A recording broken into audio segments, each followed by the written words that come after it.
20. Nemzetközi Gospel Fesztivált nagyon nagy örömmel jelentem be a Pilis TV kedves nézőinek. Fantasztikus lesz a program, lesznek régi nagy kedvencek, mint például a Fráter kórus, vagy a Gyémánt Gospel kórus, vagy a Siena Gospel kórus, mint sztárvendég, akik Lengyelországból érkeznek, de lesznek egészen új fellépőink is, mint például a Szlovákiából, Galántáról, tehát magyar felvidékről érkező kórus, amely fele részben magyar és fele részben szlovák lesz. Ez annak köszönhető, hogy az egész Gospel Fesztivál most egy kulturális együttműködésen alapuló EU-s pályázat részeként fog megvalósulni, legnagyobb örömünkre. Interreg a neve ennek a pályázatnak, és a célja pedig az, hogy a kis régiók közötti kulturális együttműködést segítse, úgyhogy ez alkalommal Solymár és a felvidéki Nána község között fog megvalósulni ez a közös kulturális program, ennek részeként pedig a 20. jubileumi Gospel Fesztivál, amelyre mindenkit nagy szeretettel várunk. A Golgota Gospel kórus 70 fővel fog érkezni, úgyhogy nagyon kíváncsiak vagyunk, hogy ezen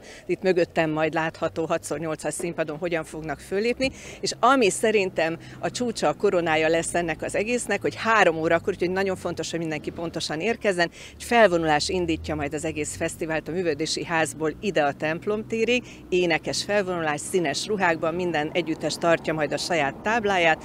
Nagy szeretettel várjuk még 4 óra körül Ber Miklós püspökatyát, aki az egész fesztiválnak az egyházi fővédnöke, és természetesen, mivel 20. és jubileumi Gospel Fesztivál, lesz egy hatalmas tortánk is, ami majd valamikor megjelenik a színpadon, amit fölvágunk és szétosztunk. Úgyhogy mindenkit nagyon-nagyon nagy szeretettel várunk augusztus 30-án délután 3 órától itt a templom téren.